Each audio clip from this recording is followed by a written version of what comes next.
Nah, setiap unggas ini memiliki pigmen yang berbeda-beda, jadi warnanya berbeda-beda. Kalau misalnya telur ayam itu kan warnanya agak kecoklatan. Nah, kok bisa ya kalau telur puyuh ini warnanya kok pakai corak seperti ini?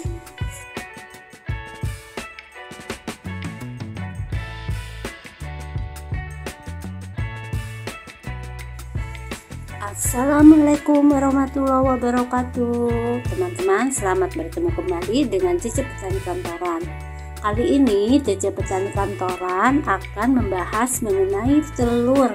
Tapi yang ini telur yang merupakan kecil-kecil, tapi katanya bikin serem ya karena ada coraknya. Tentu teman-teman ini tahu, ini adalah namanya telur puyuh yang berasal dari burung puyuh. Jadi berbeda dengan telur ayam, telur puyuh ini mempunyai ukuran yang jauh lebih kecil.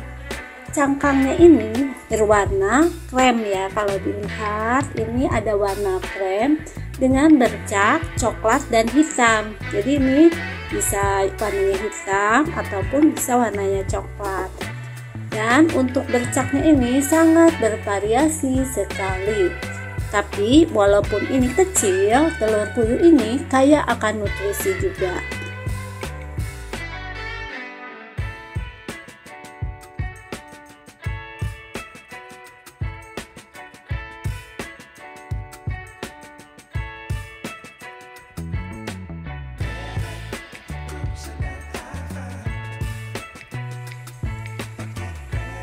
Warna cangkang telur itu sebetulnya sumbernya dipengaruhi oleh pigmen dari unggas sendiri. Jadi unggas itu ada bebek, ada ayam, dan juga ada salah satunya telur puyuh. Jadi warna yang membedakannya ini terbentuk saat telur berada di dalam uterus. Jadi pembentukan telur ini terjadi kurang lebih 20 jam di uterus. Nah, setiap unggas ini memiliki pigmen yang berbeda-beda, jadi warnanya berbeda-beda. Kalau misalnya telur ayam itu kan warnanya agak kecoklatan. Nah, kok bisa ya kalau telur puyuh ini warnanya kok pakai corak seperti ini? Dan coraknya ini macam-macam. Jadi warna cangkang telur puyuh ini bukan hanya unik, tapi juga pigmennya ini yang unik ya, yang bisa membentuk warna dari corak telur puyuh ini. Pada burung puyuh ada dua pigmen yang berbeda yang menyebabkan warna dan corak pada telur puyuh ini. Pigmen itu bernama oporfirin dan pigmen biliverdin. Uniknya, yang warna agak biru ini atau pigmen biliverdin ini juga terdapat pada bebek. Jadi kalau dilihat telur bebek itu warnanya kan agak biru kehijauan. Jadi telur puyuh juga ada agak kehijauan ini untuk warna telurnya. Jadi itulah asalnya warna dari telur puyuh karena pigmen dari burung puyuh itu sendiri. Jadi kalau ayam warnanya coklat ya berasal dari pigmen ayam itu sendiri. Kalau bebek itu ya dari warna yang bebek itu sendiri, warnanya agak biru. Nah, untuk warna ini yang unik, ternyata corak pada cangkang telur puyuh ini memiliki fungsi penting loh teman-teman. Jadi berdasarkan penelitian, corak telur puyuh ini menyimpulkan dia itu ada dua fungsi ya. Yang pertama, kalau burung puyuh liar ini sebagai kamuflase atau menyamarkan ya. Jadi supaya telurnya itu tidak dimakan oleh predatornya waktu di alam liar. Yang kedua, corak warnanya ini untuk mengatur suhu telur. Jadi telur burung puyuh ini bisa menetas dengan baik karena suhunya ini teratur dengan baik. Jadi ini warnanya ada fungsinya. Salah satunya mengatur suhu dan juga sebagai menyamarkan supaya tidak diambil oleh predator puyuh. Benarkah telur puyuh itu memiliki kolesterol yang tinggi? Jadi telur puyuh ini mengandung kandungan gizi yang baik. Jadi kalau dianalisa di dalam telur puyuh ini ada protein, ada karbohidrat, ada lemak, dan kandungan mineral lainnya yaitu magnesium, kalsium, zat besi, dan selenium yang penting untuk metabolisme tubuh. Jadi ini diungkapkan oleh salah satu dosen dari Departemen Gizi dan Masyarakat dari IPB, Fakultas Ekologi Manusia, yaitu Eni Palupi. Jadi banyak sekali kandungan yang baik di dalam telur puyuh ini. Nah, selain zat tadi memang ada kolesterol, tapi kolesterol sendiri sebetulnya dibutuhkan tubuh untuk imunitas dan regulasi enzim serta regulasi hormon. Jadi kalau kita melihat sebetulnya kolesterol kuning telur puyuh itu tidak berbeda nyata dengan yang ada pada ayam juga. Ayam aja kalau dibandingkan itu dengan puyuh itu sebetulnya tidak terlalu jauh, masih bisa dibilang rendah menurut Eni Palupi. Kalau telur angsa dan bebek bahkan lebih tinggi kandungan kolesterolnya. Nah, sekarang kita lanjutkan, yaitu bagaimana sih cara merebus telur puyuh dan juga bagaimana menyimpannya.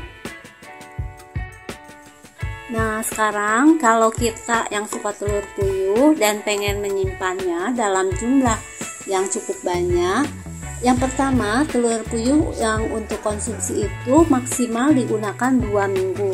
Jadi penyimpanannya 2 minggu. Kemudian di sini harus dalam wadahnya ini dalam keadaan bersih. Nah, ini harus bersih, tidak boleh ada air, dan juga ini tidak boleh bercampur dengan bahan lain.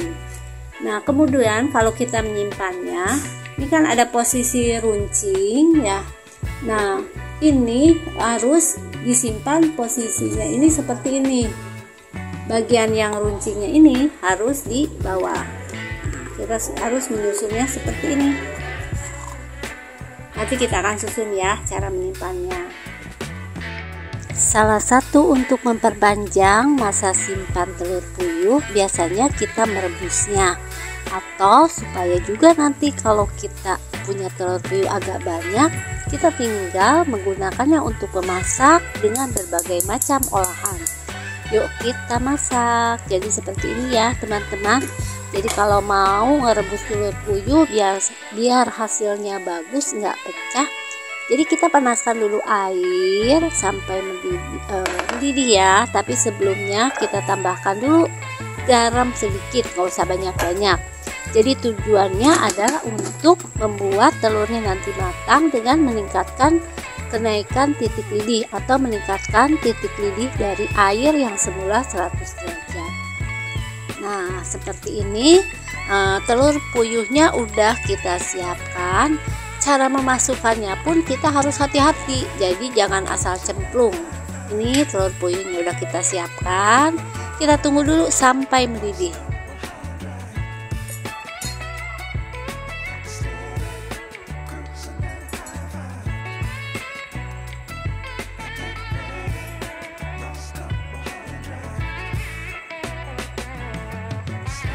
Sesudah mendidih kita masukkan telur puyuhnya, boleh langsung, tapi kalau punya alat seperti ini biasanya di dapur bisa kita perbantukan, atau supaya nanti masukinnya lebih hati-hati nggak pecah.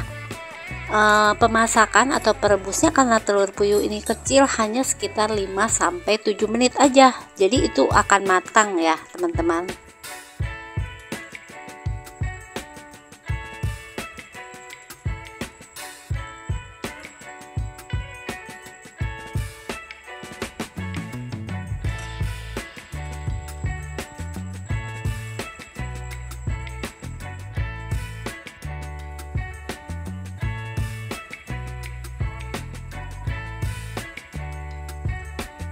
Udah mendidih deh, udah 5 menit juga, kita angkat.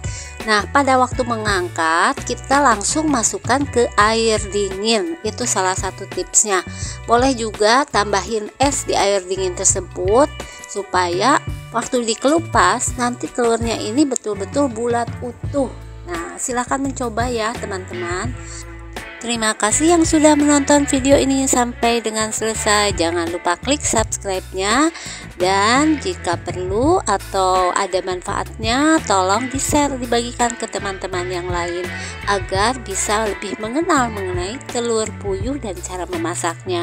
Terima kasih. Assalamualaikum warahmatullahi wabarakatuh. Sampai bertemu kembali di video-video Cece Petani Kantoran berikutnya.